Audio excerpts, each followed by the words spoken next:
Question 1. For each statement below, indicate whether the answer is true or false. Demand forecasting helps organizations predict future computing needs. True. Microsoft Intune supports packaging virtual applications using AppV. True. Updates are more complex and risky than version upgrades. False. Known folder move. KFM helps migrate user data to the cloud. True. Now that we have gone through the questions and the correct answers, let's move into the explanation. First, demand forecasting is true because it allows organizations to estimate future computing requirements, and consequently, it guides smarter purchasing and resource planning. Moreover, the statement about Microsoft Intune is true, since Intune can work with AppV to deliver and package virtualized applications, making software deployment more efficient in real environments. However, the claim that updates are more complex and risky than version upgrades is false, because updates are typically smaller, quicker, and less disruptive, whereas full version upgrades involve larger changes and therefore carry more risk.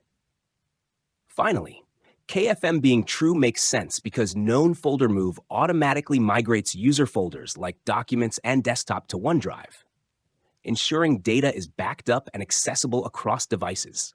Question 2. Which two configurations might differ between organizational and BYOD devices? Select two answers. A. Whether the device is joined to Microsoft Entra ID. B. Use of enterprise Wi-Fi profiles. C. Minimum pin length required. D. Device's serial number format. E. Use of cloud backup policies. The correct answers are C. Minimum pin length required, and E. Use of cloud backup policies.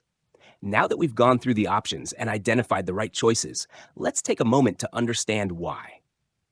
To begin, minimum pin length required is correct because organizational devices often enforce stronger security rules, meaning they might require a 6-digit PIN, while BYOD devices may allow simpler, shorter pins. Moving on. Cloud backup policies also differ since companies sometimes restrict cloud backups on corporate devices to protect sensitive data, whereas personal devices usually keep these features enabled. On the other hand, whether a device is joined to Microsoft Entra ID isn't a reliable differentiator because either type of device might be joined depending on how the environment is configured.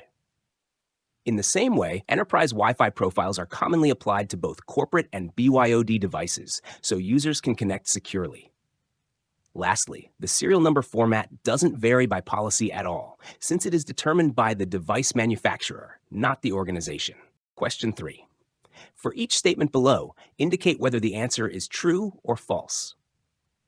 Using USB drives to distribute OS images can increase deployment costs. True. Virtual machines are used to test deployment before applying to real hardware. True. Automated deployment procedures are discouraged in large organizations. False. Enterprise deployments often rely on file servers for distributing large images. True. All right, let's break down why each one is correct. First, USB-based deployment raises costs because it requires manual effort and physical media, which naturally increases time and expense. Next, virtual machines are indeed used for testing, since they let teams simulate deployments safely before touching actual hardware. In contrast, the statement about automated procedures being discouraged is false because large organizations depend on automation to scale deployments efficiently. Lastly, enterprise deployments commonly use file servers as centralized storage for large OS images, making mass distribution far more manageable. Question 4. Fill in the blanks by selecting the correct options from the drop-down menus. Cloud App Discovery, a feature in Microsoft Entra ID P1, helps identify commonly used cloud-based applications within an organization to improve visibility and control. Let's walk through why these choices are correct. To start, Cloud App Discovery belongs to Microsoft Entra ID P1 because it is part of the premium feature set designed to give organizations deeper insight into app usage. Meanwhile, cloud-based is the right fit for the second blank, since the tool focuses on discovering SaaS and internet applications being used across the environment. Together, these selections reflect how the feature enhances visibility and strengthens governance over application activity. Question 5. Fill in the blanks by selecting the correct options from the drop-down menus. The Express installation of Microsoft Entra Connect installs SQL Server Express, synchronizes all identities, and enables password synchronization by default. Let's go through why these selections are correct. First, Express is the right choice because this installation type provides a quick setup with minimal configuration, allowing organizations to begin synchronization without complex customization. Additionally, password synchronization fits the final blank since the Express setup automatically syncs user passwords from Active Directory to Entra ID, giving users a unified sign-in experience. Altogether, these defaults make the Express installation straightforward and efficient for most environments. Question 6. Which license is required to enable password write-back from Microsoft Entra ID to on-premises ADDS? Select one answer. A. Microsoft Entra Free. B. Microsoft Entra P1 or P2. C. Azure Resource Manager. D. Microsoft Intune. The correct answer is B. Microsoft Entra P1 or P2. Let's look at why this is correct. To begin, password write-back requires directory write-back capabilities, which are only included in the P1 and P2 tiers of Microsoft Entra. Meanwhile, the free edition cannot support this because it allows only one-way synchronization from ADDS to Entra ID. Additionally, Azure Resource Manager is unrelated to identity synchronization, and Intune focuses on device and application management rather than identity write-back. Therefore, P1 or P2 is the only option that enables this feature. Question 7. For each Microsoft Entra Domain Services capability or constraint, drag it to the appropriate description. Each item may be used once, more than once, or not at all. Provides domain join, Kerberos auth, and group policy without deploying domain controllers. Microsoft Entra Domain Services lets users use the same credentials in on-prem ADDS and Microsoft Entra ID. Microsoft Entra Connect requires no admin effort to deploy or replicate domain controllers. No domain controller management. Supports LDAP, NTLM, and Kerberos-based app migrations to Azure. Protocol compatibility for migration. Uses a flat OU structure with no nesting and restricted GPO targeting. Flat OU and GPO limitations. Let's walk through why each match fits. Microsoft Entra Domain Services is the right match for domain join, Kerberos authentication, and group policy because it delivers these features without requiring administrators to run or maintain domain controllers. Meanwhile, Microsoft Entra Connect matches the credential reuse description since it enables hybrid identity, letting users sign in with the same credentials across environments. Next, no domain controller management works because the service automatically handles replication and domain controller functions. Additionally, protocol compatibility for migration is accurate since it allows LDAP, NTLM, and Kerberos-based applications to migrate to Azure without extra infrastructure. Finally, flat OU and GPO limitations applies because the platform enforces a simple OU structure with predefined GPOs, preventing nesting or advanced targeting. Question 8. Your organization uses Microsoft Entra ID and must control access to an Azure SQL database. You want to grant permissions to a specific group of users while following least privilege principles, and you prefer to configure the access directly through the Azure portal. Which options should you choose? Select two answers. A. Assign a security group to the database and use Azure RBAC roles. B. Assign the group to the Global Administrator role. C. Use group-based role assignments in Microsoft Entra ID. D. Assign the contributor role to the group in Azure portal. The correct answers are A. Assign a security group to the database and use Azure RBAC roles. And D. Assign the contributor role to the group in Azure portal. Now let's quickly unpack why these two are the best choices. First, assigning a security group to the database and using Azure RBAC roles is ideal because security groups let you manage access for many users at once. And RBAC lets you scope permissions directly to the SQL database without granting anything extra. Furthermore, giving the group the contributor role in the Azure portal works well since contributor allows the group to manage the Azure resource, such as the database, while still respecting least privilege when scoped only to that resource. By contrast, adding the group to the Global Administrator role would be excessive because it grants directory-wide permissions far beyond a single database. Similarly, group-based role assignments in Microsoft Entra ID focus on directory roles, not direct access to Azure resources like SQL databases. So they do not meet the requirement to control database access through Azure RBAC. Question 9. Which two tasks are part of the operations and support phases in the desktop lifecycle? Select two answers. A. Ensuring systems are functioning and protected. B. Forecasting device demand for future cycles. C. Providing user training and technical assistance. D. Evaluating resale value of outdated equipment. The correct answers are A. Ensuring systems are functioning and protected, and C. Providing user training and technical assistance. Let's look at why these are correct. First, ensuring systems are functioning and protected belongs to the operations phase because this stage focuses on maintaining device health, performance, and security. Meanwhile, providing user training and technical assistance aligns with the support phase, which aims to help users stay productive and resolve issues as they arise. In contrast, forecasting device demand happens during the planning phase, so it does not fit here. Likewise, evaluating the resale value of outdated equipment is part of the retirement phase and therefore unrelated to operations or support. Question 10. An IT admin needs to deploy a new application only to laptops running Windows 11 Pro. She wants to group these machines together dynamically and perform the deployment efficiently. What should the admin do? Select one answer.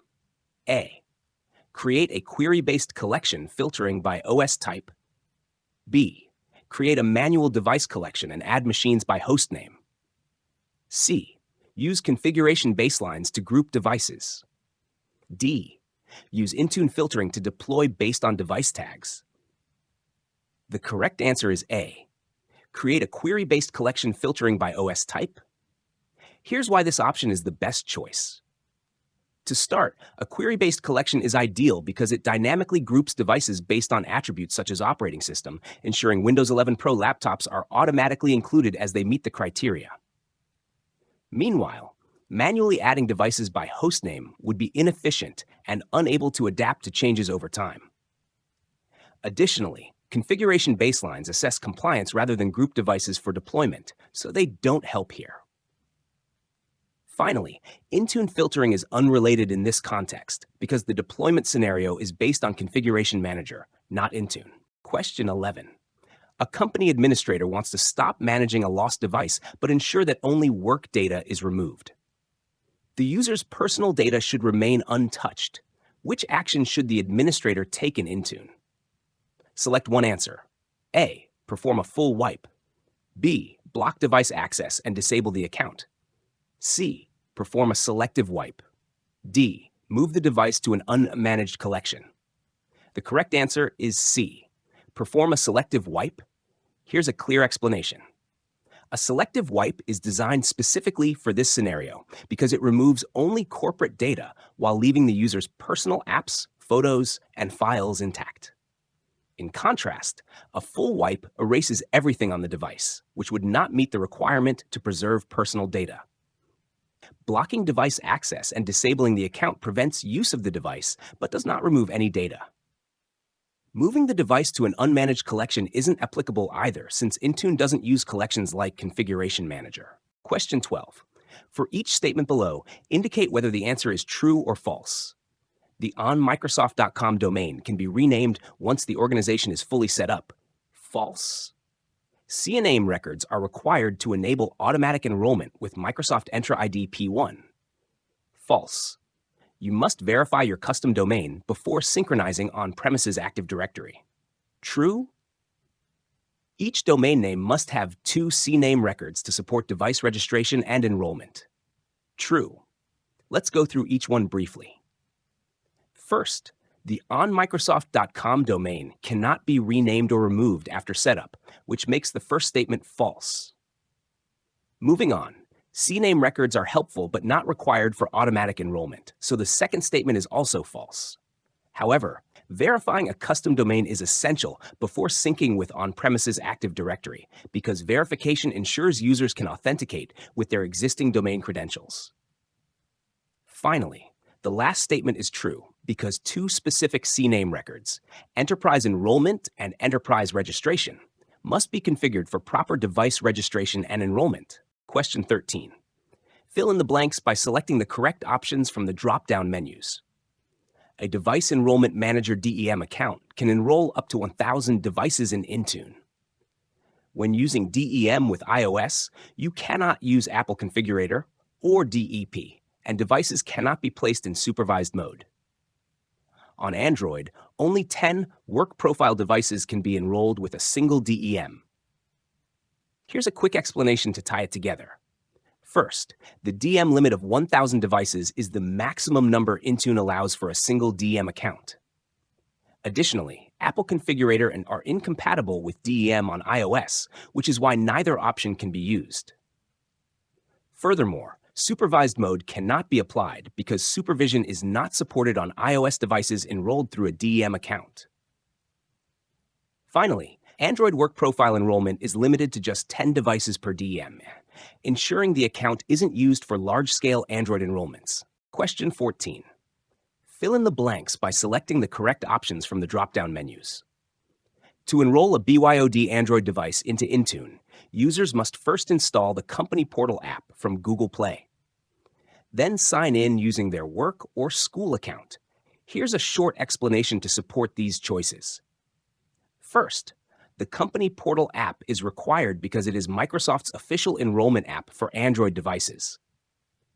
Additionally, it must be downloaded from Google Play, since this is the standard app store for Android users. Finally, users must authenticate with their work or school account to link the device to their organization's Intune environment. Question 15. For each Configuration Manager client action, drag it to the appropriate boxes in the correct match column to match it against its description. Each item may be used once, more than once, or not at all. Opens a view of inventory details such as OS, memory, and applications. Start Resource Explorer. Forces client to execute certain actions from the site server. Start Policy Retrieval. Assigns a device to a defined group for targeting deployments. Add to a collection. Displays current client settings on a selected endpoint. Client settings RSOP. Here's a quick walkthrough of why each match is correct. To begin, Start Resource Explorer is the right match because it provides a detailed look into a device's inventory, including OS information, installed apps, and hardware specs. Next, Start Policy Retrieval fits the second description since it triggers the client to immediately request or run pending actions from the site server. Additionally, Add to a collection makes sense for assigning a device to a group because collections determine which deployments and configurations a client receives. Finally, Client Settings RSOP is the correct match for displaying the current resultant set of policy, showing which client settings are actively applied on the endpoint. Unused options like Client Upgrade Wizard and Endpoint Protection Actions do not align with any of these descriptions. Question 16. What happens after Microsoft Entra Join completes for managed users? Select one answer. A. They are automatically signed in and taken to the desktop. B. They must manually sign in on the Windows lock screen. C. They are redirected to the ADFS login page again. D. They are logged out until the device syncs with Intune. The correct answer is A. They are automatically signed in and taken to the desktop. Here's a brief explanation. Once Microsoft Entra Join completes for managed users, Windows automatically signs them in and takes them straight to the desktop, offering a smooth and seamless experience. By contrast, manually signing in on the lock screen applies only to federated users.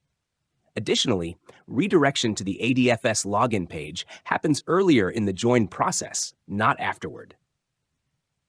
And users are never logged out just because a device hasn't synced with Intune. So that option does not apply. Question 17. Which of the following are true regarding mobile device management with Intune? Select two answers. A. MDM can only manage phones and tablets.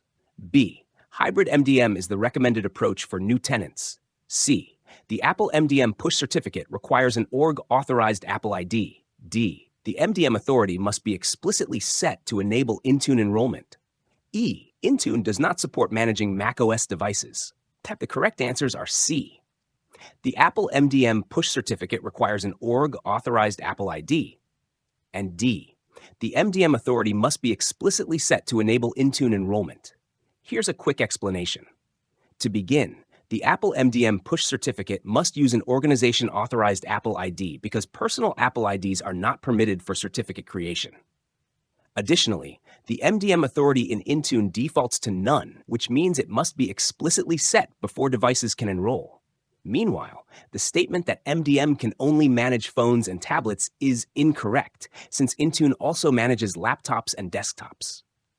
Hybrid MDM is no longer recommended because it has been retired. And Intune does support managing macOS devices through Apple integration, making option E false. Question 18.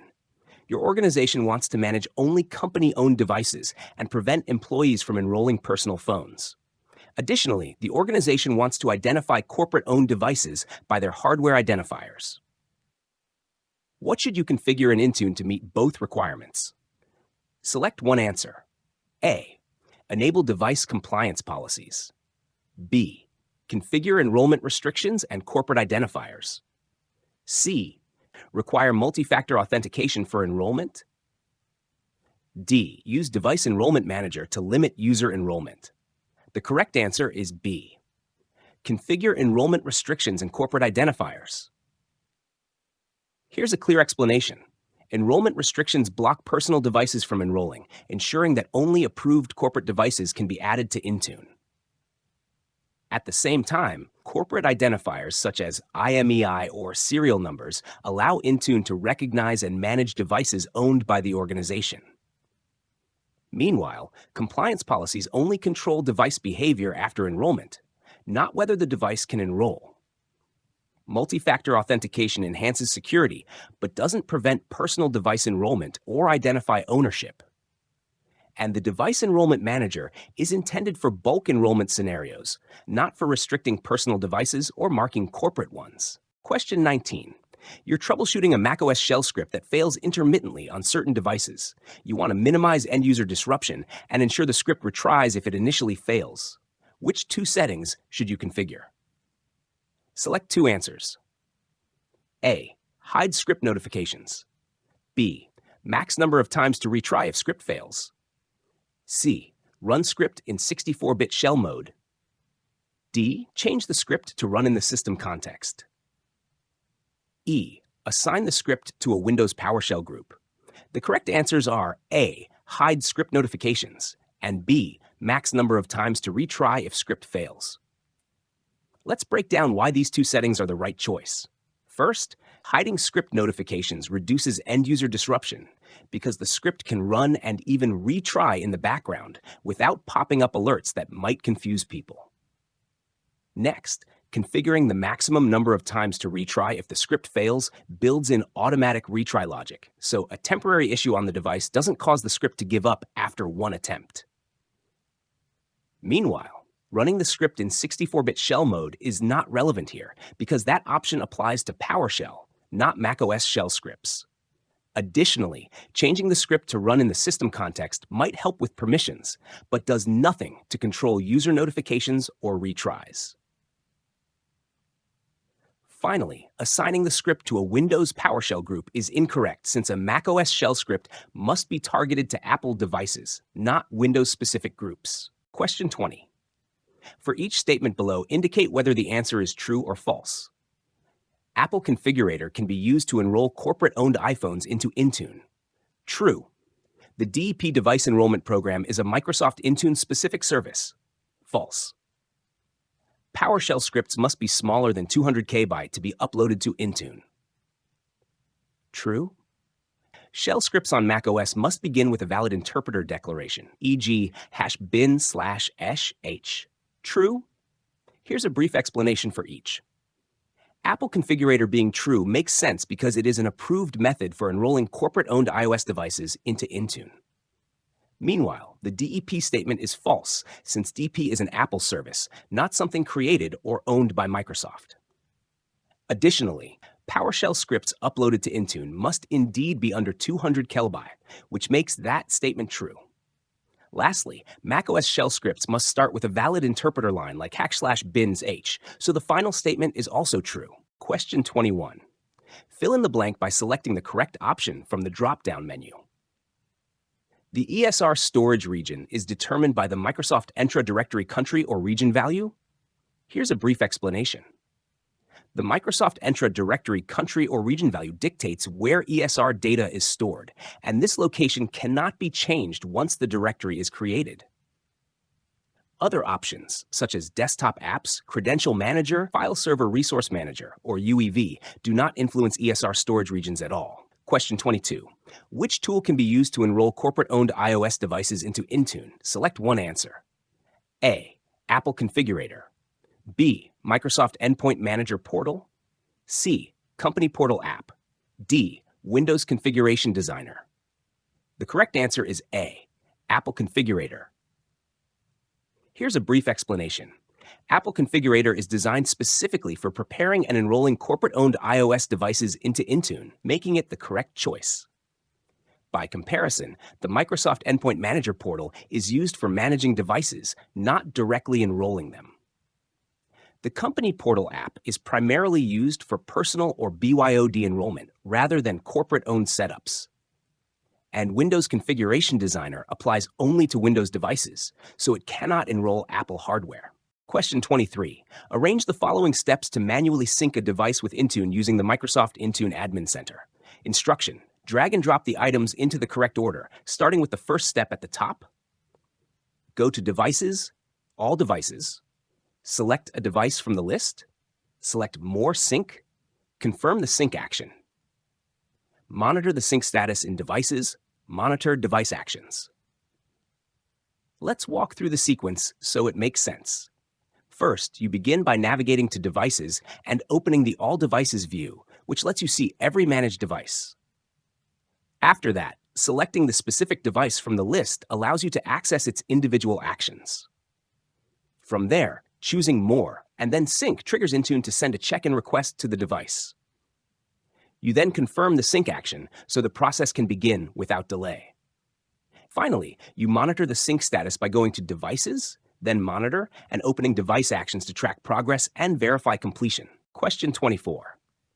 For each statement below, indicate whether the answer is true or false. Devices enrolled via group policy are supported for Win32 app deployment in Intune. True.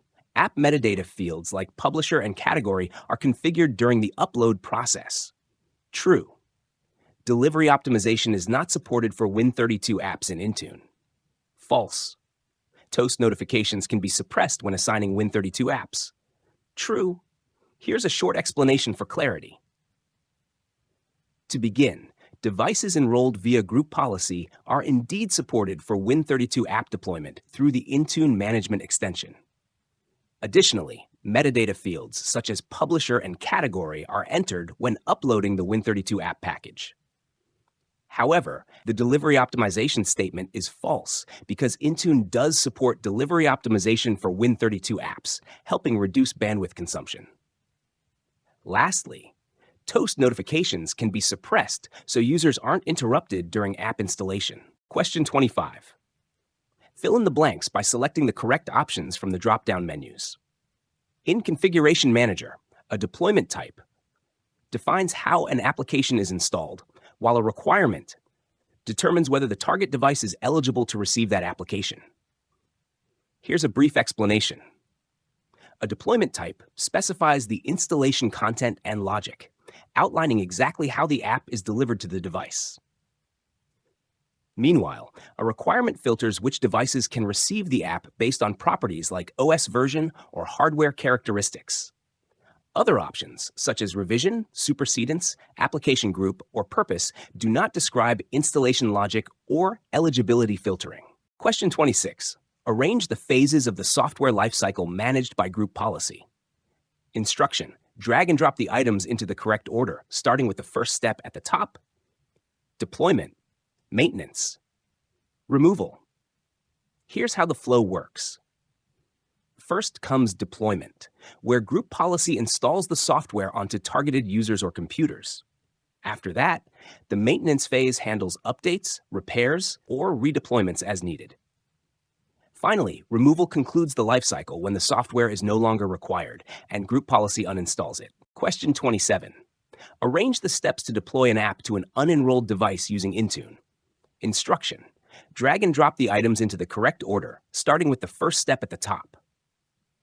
Select the app in Intune Admin Center.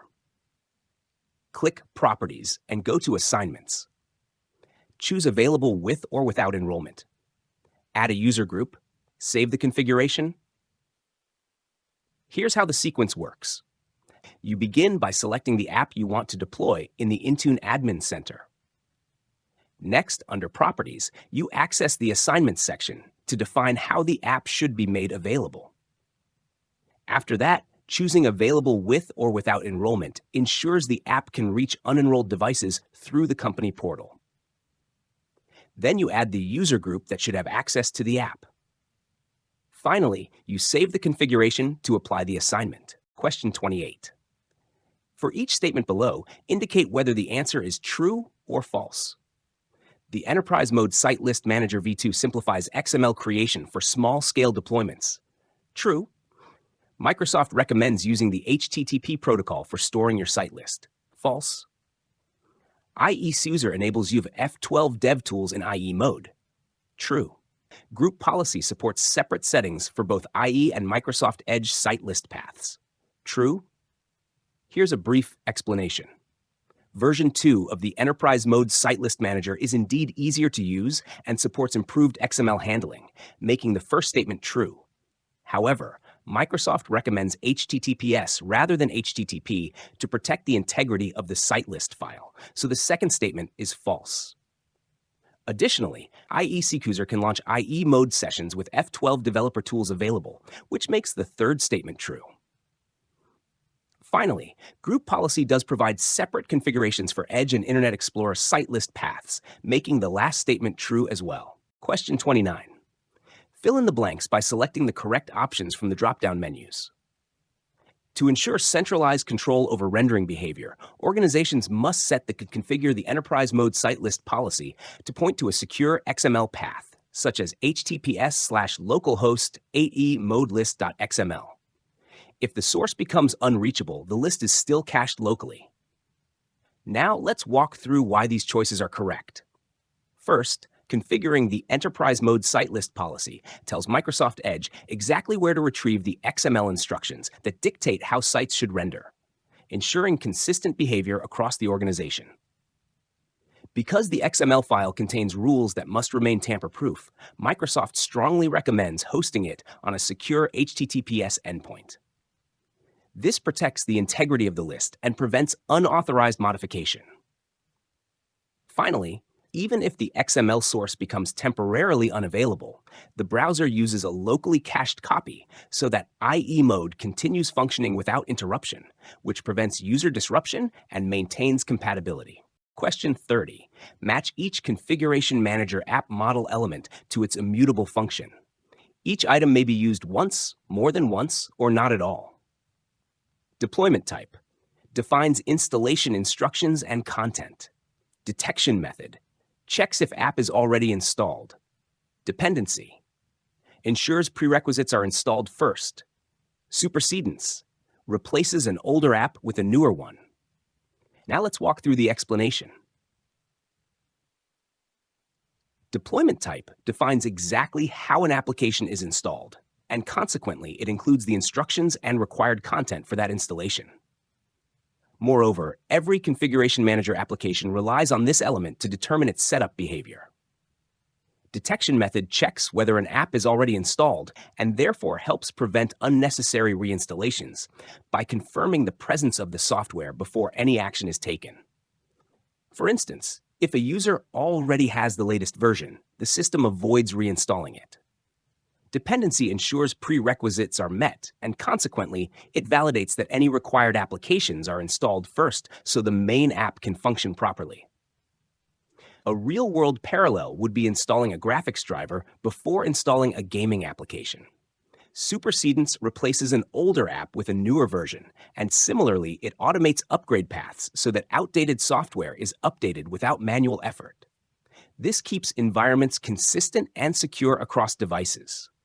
Altogether, these elements work together to streamline deployment and maintain application integrity across managed systems. Question 31. Your company purchases multiple licenses for a productivity app from the Microsoft Store for Business. You want to track license usage and deploy the app using Intune. What should you do first? Select one answer. A. Configure an Intune device compliance policy for the app. B. Enable license synchronization between Intune and the App Store. C. Assign the app directly from the Microsoft Store. D. Create a PowerShell script to install the app. The correct answer is B. Enable license synchronization between Intune and the App Store. Now let's move into the explanation. To begin with, enabling license synchronization is essential because it allows Intune to read and manage the licenses that were purchased from the Microsoft Store for Business. Consequently, Intune can properly track usage and deploy the app to users or devices while respecting license counts. Additionally, configuring an Intune compliance policy wouldn't help here, since compliance policies focus on device state rather than application licensing. Assigning the app directly from the Microsoft Store bypasses Intune's management layer, meaning license usage wouldn't be tracked centrally. Furthermore, creating a PowerShell script would be unnecessary and inefficient because it doesn't integrate with license-aware deployment, and it ignores the built-in synchronization capabilities already provided by Intune. Altogether, synchronizing licenses is the foundational first step that enables Intune to correctly deploy and monitor the productivity app across your organization. Question 32. Your organization is preparing to deploy a Win32 application to company laptops using Intune. The deployment package is correctly prepared, and all devices are Microsoft Entra joined. However, every device is running Windows 10 Home, and the application consistently fails to install on all machines. What is the most likely cause of the failure? Select one answer. A. The app exceeds the 30 GB size limit. B. Win32 apps are not supported on Windows 10 Home Edition. C. Microsoft Entra Join is not allowed for Win32 app deployment. D. The install command is missing a required uninstall string. The correct answer is B. Win32 apps are not supported on Windows 10 Home Edition. Now, let's explain why this is the case. Intune Win32 app deployment requires a Windows edition that supports advanced management features, and Windows 10 Home simply lacks those capabilities. Consequently, even though the deployment package was created properly and the devices are Entra joined, the operating system itself prevents the installation from succeeding. Furthermore, the size limit is not the issue here, because the question implies the app was prepared without errors. Similarly, Microsoft Entra Join is fully compatible with Win32 app deployment, so that option doesn't explain the failure. As for the uninstall string, missing one typically affects removal rather than blocking the installation process, so it is unlikely to be the root cause. Altogether, the limitation of Windows 10 Home is what stops Win32 applications from deploying through Intune, making option B the correct explanation. Question 33. Which two characteristics describe the Windows installer service used in group policy software deployments? Select two answers. A. It allows users to install exe files directly. B. It runs with elevated privileges regardless of user permissions. C. It ensures application resiliency by auto-repairing damaged installs. D. It requires end users to manually launch the MSI file. E. It depends on Windows Update to deploy patches. The correct answers are B. It runs with elevated privileges regardless of user permissions. And C. It ensures application resiliency by auto-repairing damaged installs. Let's go through the explanation. First, the Windows installer service supports elevated privileges automatically, meaning applications can install silently even when users do not have administrative rights. Consequently, group policy software deployment becomes practical and secure in environments with limited privilege users. Additionally, Windows Installer provides resiliency by repairing damaged installations whenever required, and this self-healing behavior ensures the software continues functioning as expected. For example, if a critical file is accidentally deleted, the service can restore it during the next launch.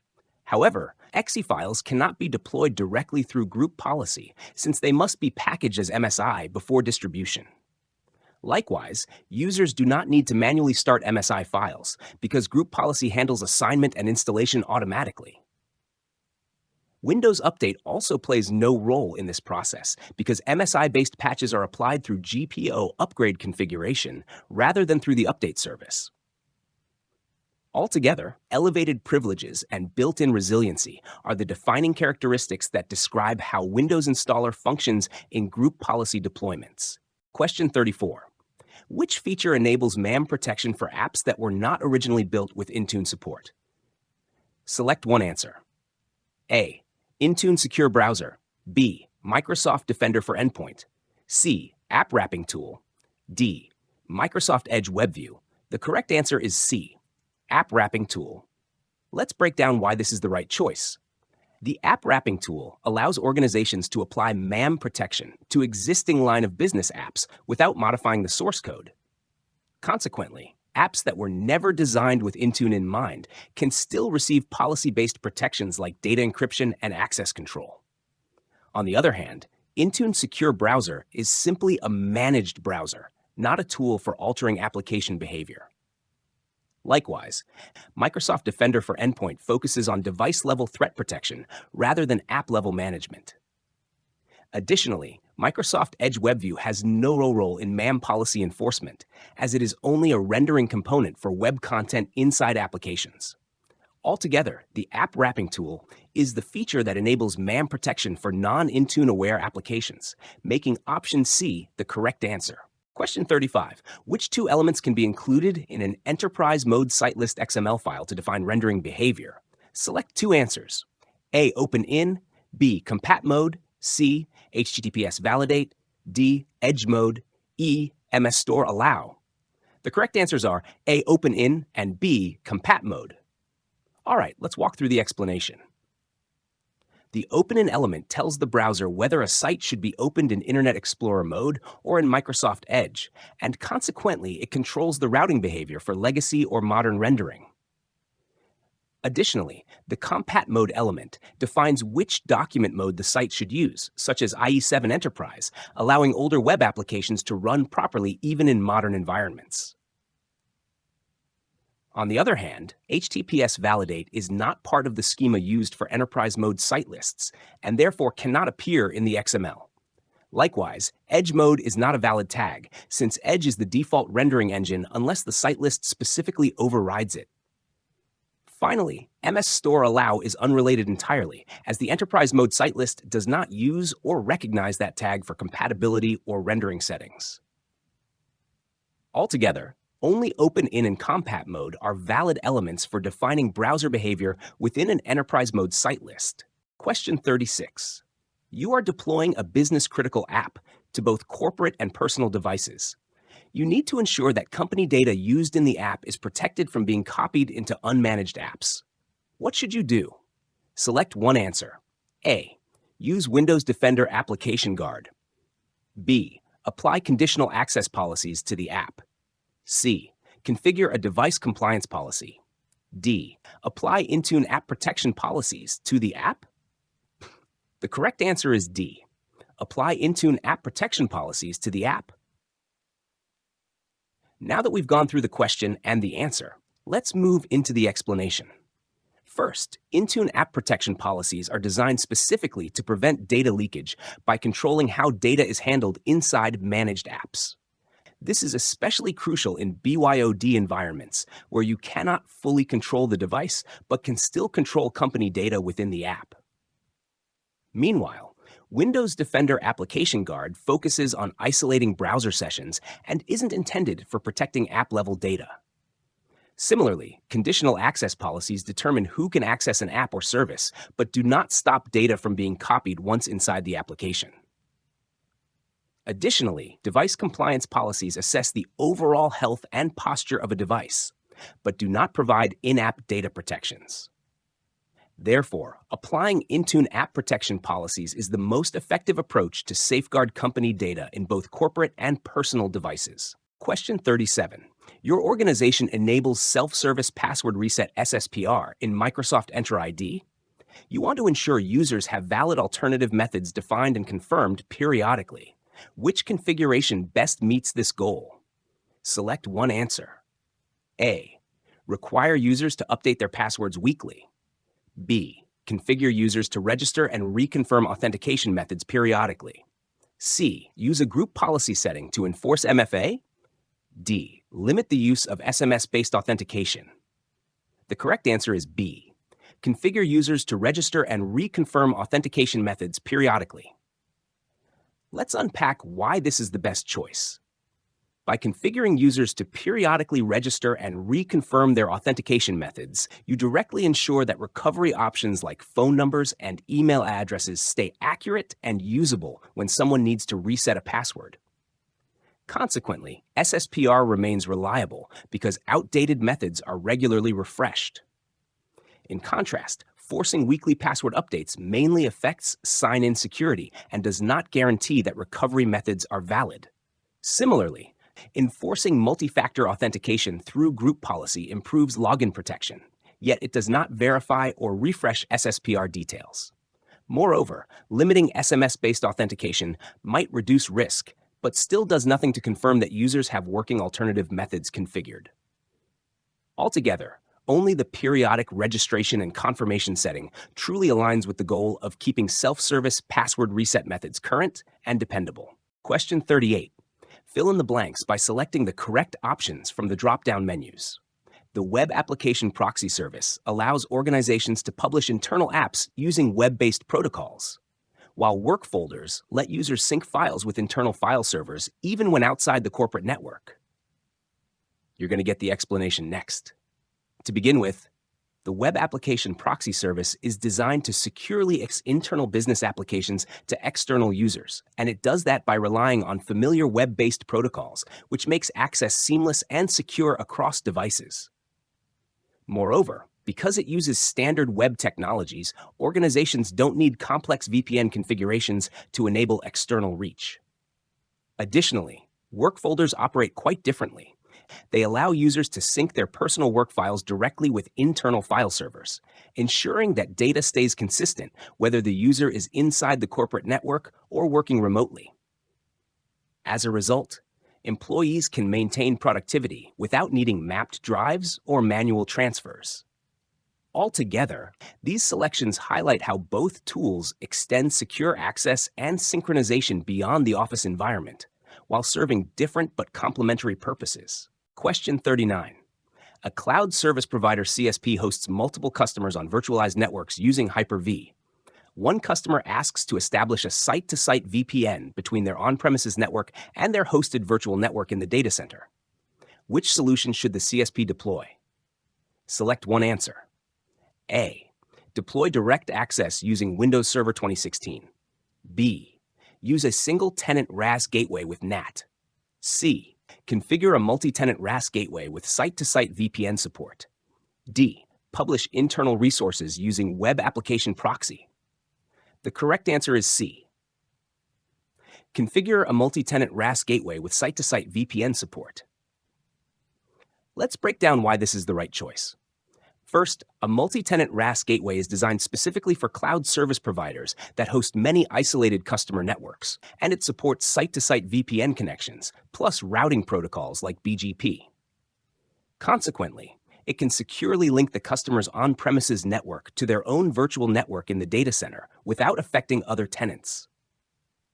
However, direct access on Windows Server 2016 is aimed at remote client access, not multi-tenant site-to-site connectivity. Additionally, a single-tenant RAS gateway with NAT would only serve one customer and is better suited for basic remote access rather than CSP scenarios. Meanwhile, Web Application Proxy focuses on publishing web apps to external users and does not provide full network-level VPN connectivity between sites. Question 40. For each statement below, indicate whether it is true or false. Device enrollment in Intune results in compliance status being added to Microsoft Entra ID. True? Devices that are compliant always have access to all cloud apps. False. Exchange ActiveSync allows offline access to emails and calendar. True? You can create conditional access policies directly in the Intune Admin Center. True. Now let's move into the explanation. When a device enrolls in Intune, its compliance state is shared with Microsoft Entra ID, so conditional access can make informed decisions. However, even if a device is compliant, access to cloud apps depends on the conditional access rules in place, so compliance alone does not guarantee access. Meanwhile, Exchange ActiveSync syncs emails and calendar data to the device, allowing users to work offline when no connection is available. Finally, the Intune Admin Center includes the interface for creating and managing conditional access policies, making it convenient to manage access requirements from the same portal. Question 41. You are the Intune administrator for a large organization. Leadership has requested a report showing device compliance trends over the past 60 days to help identify anomalies and guide future policy improvements. You must generate a report suitable for presentation in an upcoming executive meeting. Which option should you use? Select one answer. A. View the Device Compliance Summary Report from the Device Compliance tab. B. Generate a Device Compliance Report and filter by ownership. C. Generate the Device Compliance Trends Report from the Reports tab. D. Use the Microsoft Graph API to extract trend data into a CSV file. The correct answer is C. Generate the Device Compliance Trends Report from the Reports tab. Now I'm going to explain why this answer is the right choice. To begin with, the Trends Report is designed to show historical compliance patterns over time, which is exactly what leadership needs when reviewing anomalies and shaping long-term policies. Additionally, it aggregates compliance data across the past 60 days, offering clear visual insights ideal for executive presentations. By contrast, the summary report only provides a current snapshot and cannot reveal changes or trends. Likewise, filtering by ownership still limits you to static compliance states rather than meaningful time-based insights. Furthermore, while Microsoft Graph can extract raw data, it requires additional processing and lacks ready-made visualizations suitable for high-level meetings. Consequently, the Device Compliance Trends Report is the most effective and efficient choice for presenting clear, actionable compliance patterns to leadership. Question 42. For each statement below, indicate whether the answer is true or false. You must use the All Devices view to generate hardware inventory reports. Platform-specific views are not supported. False. Power BI Desktop is required to access the Intune data warehouse using OData. True. The Power BI Intune Compliance app can be customized and shared with others. True. OData v4.0 and OAuth 2.0 are required standards when integrating custom analytics tools with the Intune data warehouse. True. Now that we have reviewed the statements and selected the correct true or false responses, I will explain them. First, although the All Devices view can be used for inventory reporting, platform-specific views such as Windows are equally supported, which means the original statement is incorrect. Moreover, accessing the Intune data warehouse through OData requires Power BI Desktop because it provides the necessary connectors and modeling capabilities for working with warehouse data. Additionally, the Power BI Intune Compliance app can indeed be customized and shared once your data is connected, making it a flexible option for teams that need tailored dashboards. Finally, custom analytics tools must follow OData v4.0 and OAuth 2.0 standards, since the Intune data warehouse relies on them for secure and structured API interactions, ensuring compatibility and proper authentication. Question 43. For each policy or feature, drag it to the appropriate boxes in the correct match column to match it against its description in the option column. Each item may be used once, more than once, or not at all. Defines device compliance, such as encryption and password complexity. Device compliance evaluates sign-in risk, device type, and app access. Conditional access prevents access from non-enrolled devices or prompts enrollment. Intune enrollment enforcement grants access only if the device complies with company policy. Device compliance. All right, now let's walk through why each description matches these policies. To start, device compliance is responsible for checking settings like encryption, password complexity, and software updates, so it naturally defines whether a device meets the organization's security standards. Consequently, it also underpins the rule that access is granted only if the device complies with company policy, because conditional access can reference this compliance state. Meanwhile, conditional access evaluates sign-in risk, device type, and the specific app being accessed. Therefore, it layers additional conditions on top of the raw compliance result before allowing a connection. Furthermore, Intune enrollment enforcement focuses on whether the device is enrolled at all. If it is not, access can be blocked or the user can be redirected to enroll, ensuring unmanaged devices do not slip through. In contrast, Microsoft Defender Antivirus and BitLocker Setup are important security tools, yet they are individual features rather than policy frameworks for enforcing compliance or access decisions, which is why they remain unused in this particular matching question. Question 44. Which two statements are true about exporting reports in Microsoft Intune? Select two answers. A. Reports are exported in zipped.csv file format. B. Reports are automatically emailed to administrators. C. Reports can be exported only from the Reports node. D. Reports include only the visible columns on screen. The correct answers are A and D. I'll move into the explanation now. First, Intune exports reports in a zipped.csv format, which helps reduce file size and ensures compatibility with common reporting tools. Additionally, only the columns visible on the screen are included in the export, so administrators must adjust their column view before exporting. Meanwhile, reports are not automatically emailed to administrators. They must be manually downloaded instead. Likewise, exporting is not limited to the Reports node because admins can also export data from other sections such as devices and apps. Altogether, these details highlight how Intune gives admins control over exactly what data they extract and how it is formatted. Question 45. Fill in the blanks by selecting the correct options from the drop-down menus. In Microsoft Defender for Endpoint, automated investigations rely on playbooks and inspection logic to assess alerts and take remediation actions. Now I'll move into the explanation. Automated investigations in Microsoft Defender for Endpoint use playbooks because they outline the step-by-step actions a security analyst would typically perform, allowing the system to replicate those actions automatically. Consequently, once the system evaluates the alert using built-in inspection logic, it can move into remediation, where it takes corrective steps such as removing malware or containing a compromised device. This automation significantly reduces response time and helps organizations stay protected even when analysts are not actively monitoring every alert. Question 46. For each statement below, indicate whether the answer is true or false. Windows Defender Credential Guard prevents access to secrets by isolating them in a virtualized LSA process.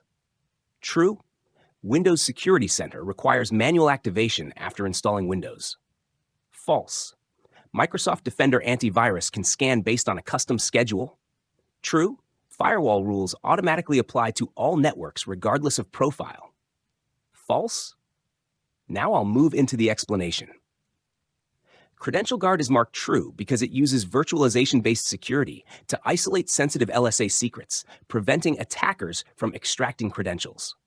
However, Windows Security Center being false makes sense since it turns on automatically during installation and does not require manual activation. Likewise, Microsoft Defender Antivirus supports scheduled scans, so administrators can configure quick, full, or custom scans as needed. Finally, firewall rules do not apply universally, which is why that statement is false. They depend on the active network profile, such as domain, private, or public, ensuring more precise control over how traffic is filtered across different environments. Question 47. Fill in the blanks by selecting the correct options from the drop-down menus.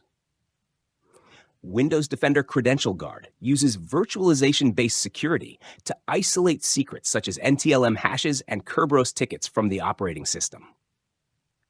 Now let's move into the explanation. Windows Defender Credential Guard is the correct choice because it is specifically designed to isolate and protect credential secrets like NTLM hashes using virtualization-based technology.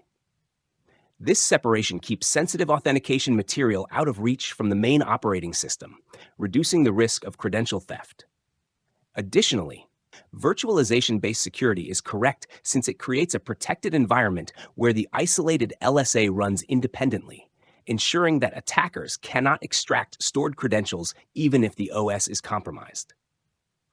Other options, such as Microsoft Defender Application Guard or Microsoft Intune, do not isolate credentials. They focus on browser protection and device management, respectively, which is why they do not fit this scenario. Question 48.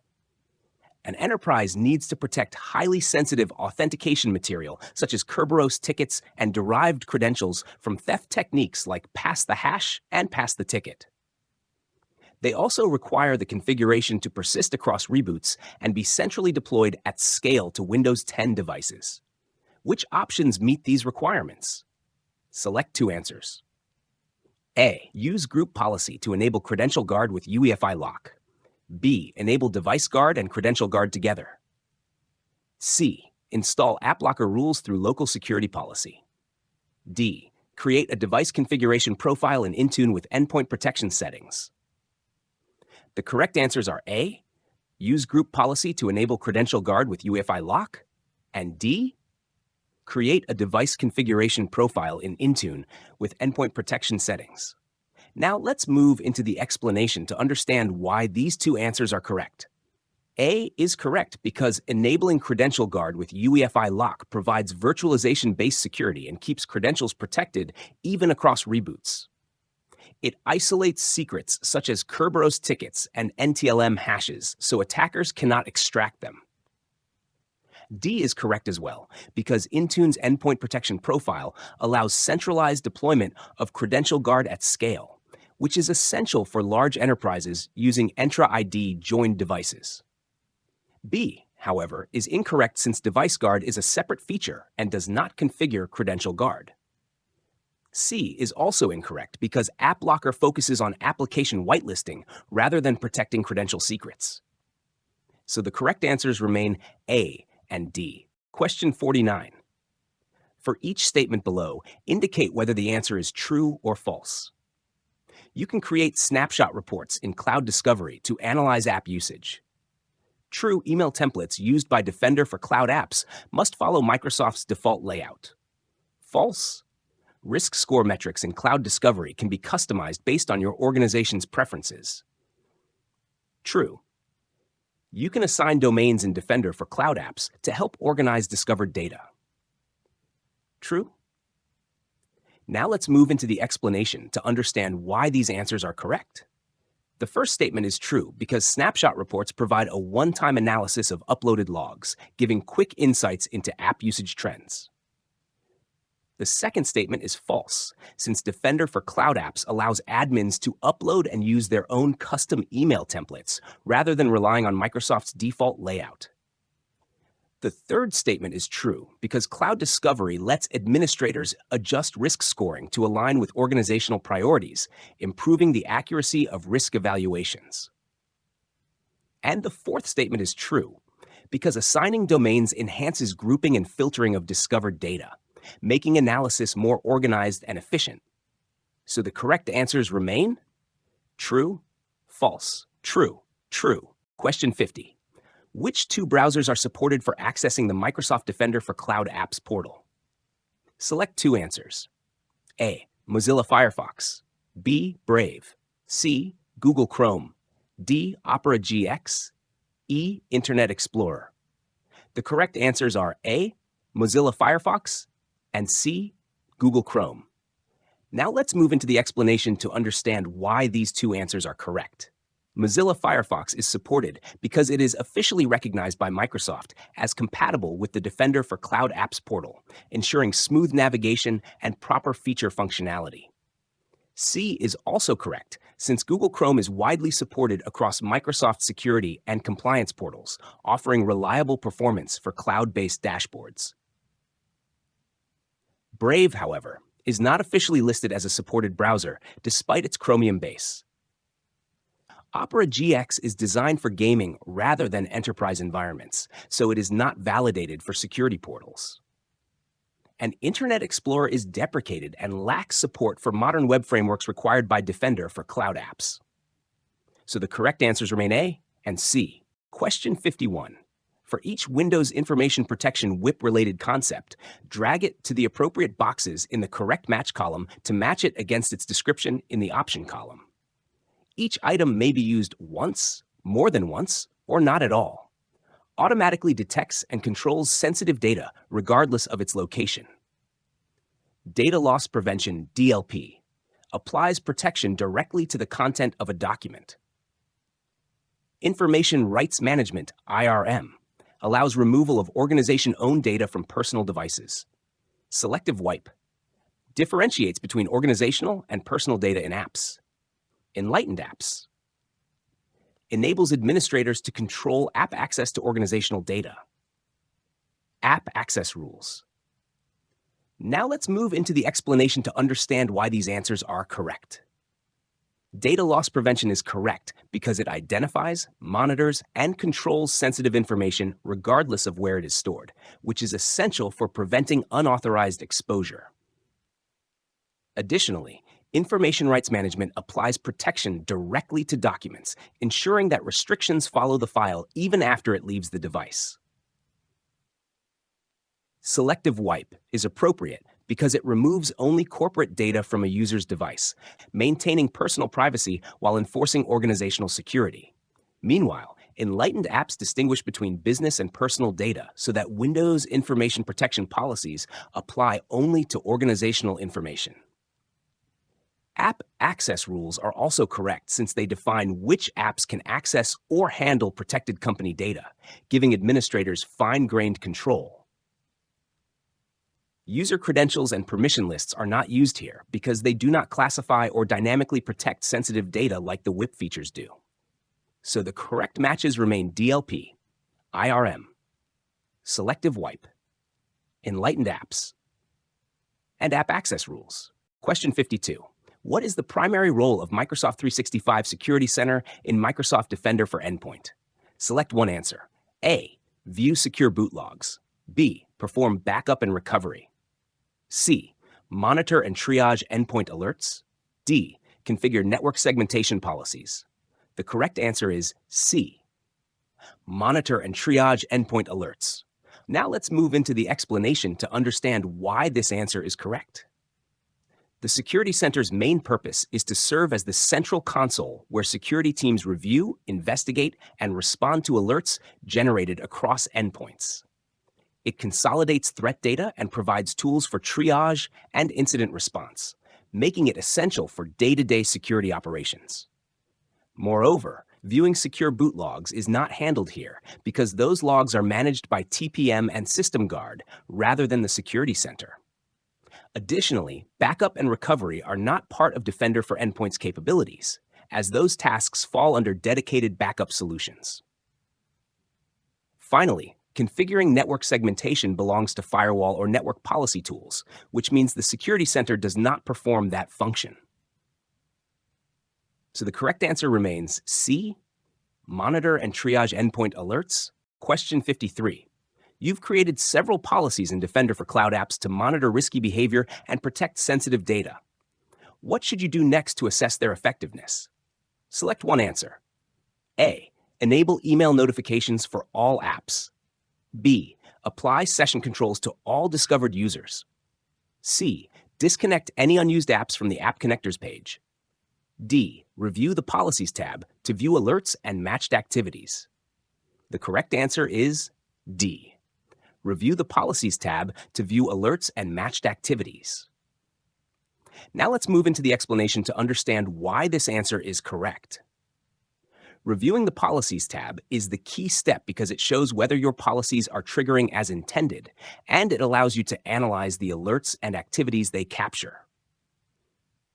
This gives you direct insight into real behavioral patterns and ensures your configurations are functioning properly. Meanwhile, enabling email notifications doesn't confirm whether policies work. It only changes how you receive alerts.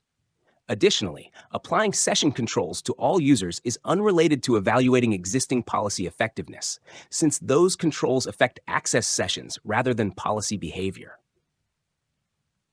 Furthermore, disconnecting unused apps may help with system hygiene, but it does not provide any information about how well your policies are monitoring risks. So the correct answer remains D. Review the Policies tab to view alerts and matched activities. Question 54. Which connection security rule allows access from systems like DHCP servers without requiring authentication?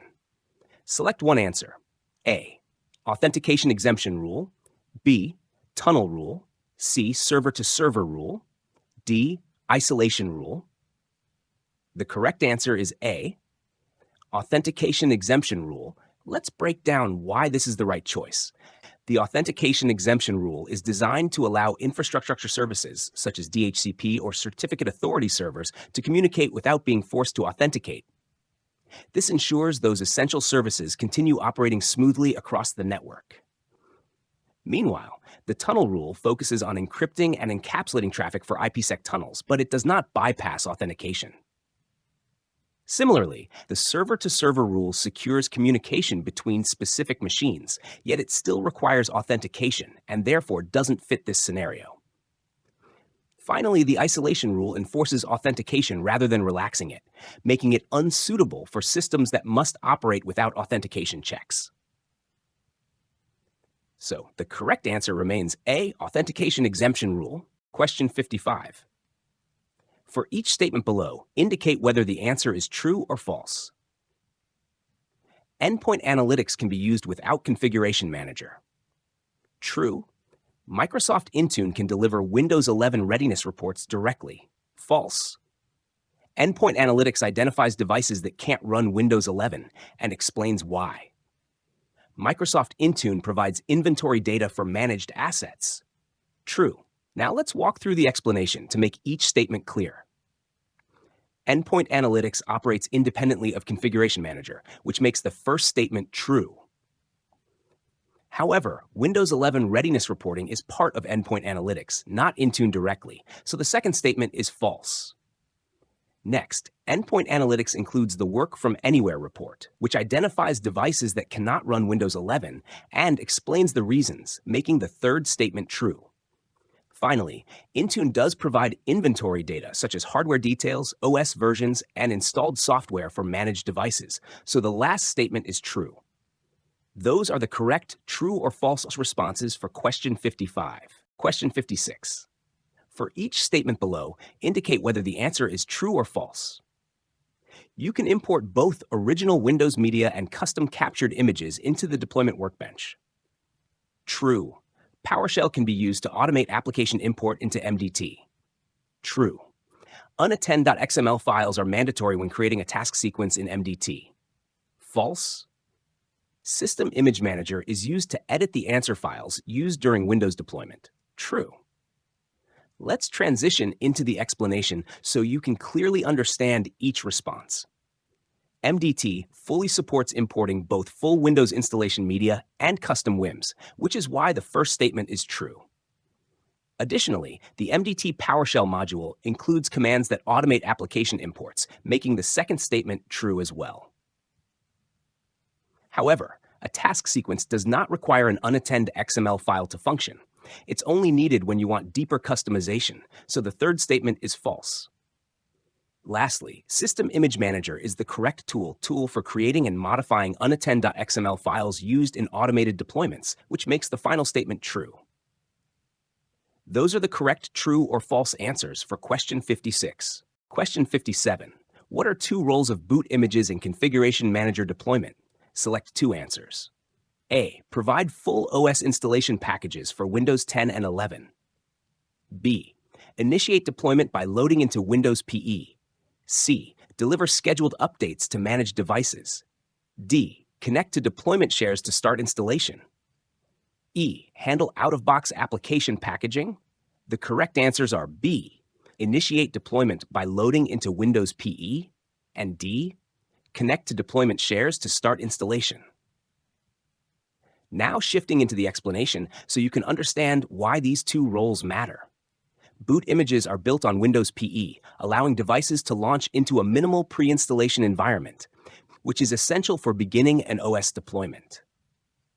Furthermore, after booting, the image must connect to the deployment share so it can access the task sequence, OS files, drivers, and other required resources. By contrast, OS installation packages are stored as separate WIM files, not inside boot images, which makes option A incorrect. Additionally, software updates are delivered through Configuration Manager's update infrastructure, not by boot images, so option C is also incorrect.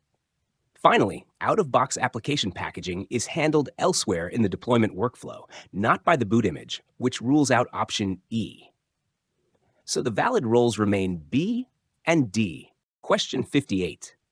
Fill in the blanks by selecting the correct options from the drop-down menus. To maintain consistent branding, organizations can add a custom background to the MDT boot image. During deployment, the interface can display a progress window and optionally request user-specific input, such as department name or machine owner. Now, let's unpack why each selected option fits naturally into the deployment process. A custom background aligns with organizational branding because MDT allows boot images to be visually customized, giving technicians a consistent look during Windows PE sessions. The boot image is the environment launched through PXE or USB, making it the correct location for applying that branding. Meanwhile, the progress window provides real-time visibility into task sequence execution, which is helpful for tracking installation steps without requiring log inspection. Finally, user-specific input is supported through MDT's light touch interface, allowing prompts for details like department or owner, so deployments can be tailored automatically. Alternatives such as PXE boot, LTI script, ISO file, BIOS screen, or manual update log do not relate to branding or UI elements within the MDT deployment environment. Question 59. For each readiness tool, drag it to the appropriate box in the correct match column to match it with its description. Each item may be used once, more than once, or not at all. Provides complete inventory of OS, software, and hardware. Microsoft Intune offers cloud-based reporting on user experience and Windows 11 readiness. Endpoint Analytics helps maintain corporate compliance and manage device access. Microsoft Intune does not require Configuration Manager to function. Endpoint Analytics. Now let's take a moment to walk through why these matches make sense in a real deployment scenario. Microsoft Intune is responsible for gathering full inventory data across devices because it manages software, hardware, and OS information centrally, giving administrators a comprehensive view of their environment. Furthermore, Intune also supports compliance policies and access control, which ties directly into managing secure device access. Endpoint Analytics, however, focuses on cloud-based insights into user experience and readiness for Windows 11, making it the appropriate match for analytics and performance reporting. Additionally, Endpoint Analytics does not rely on Configuration Manager, which sets it apart from tools like Desktop Analytics. System Center Configuration Manager and Desktop Analytics remain unused here because neither directly fits the specific readiness descriptions presented. Question 60. You are a system administrator configuring access to company resources. A user attempts to access their Exchange mailbox from a personal mobile device that hasn't been enrolled in Intune. You have configured a compliance policy requiring the latest OS updates and Intune enrollment. What will happen based on this configuration? Select one answer. A. Access is allowed, but only temporarily, and the user is notified. B. Access is denied, and the user is guided to enroll the device. C. The user can access the mailbox because conditional access isn't used. D. The device is automatically added to a device group and granted access. The correct answer is B. Access is denied, and the user is guided to enroll the device. Let's walk through why this outcome occurs to make the behavior clear. Since the device is not enrolled in Intune, compliance cannot be evaluated at all. Consequently, conditional access steps in and prevents access, guiding the user to enroll their device so that the required checks can be performed. Meanwhile, option A doesn't apply because grace periods only work when a device is already enrolled but temporarily non-compliant. Option C is incorrect because conditional access is active here, and it does block unmanaged devices. And option D cannot occur because devices must be enrolled before they can be added to groups used for compliance evaluation. So the only valid result is B. Access is denied and the user is guided to enroll the device.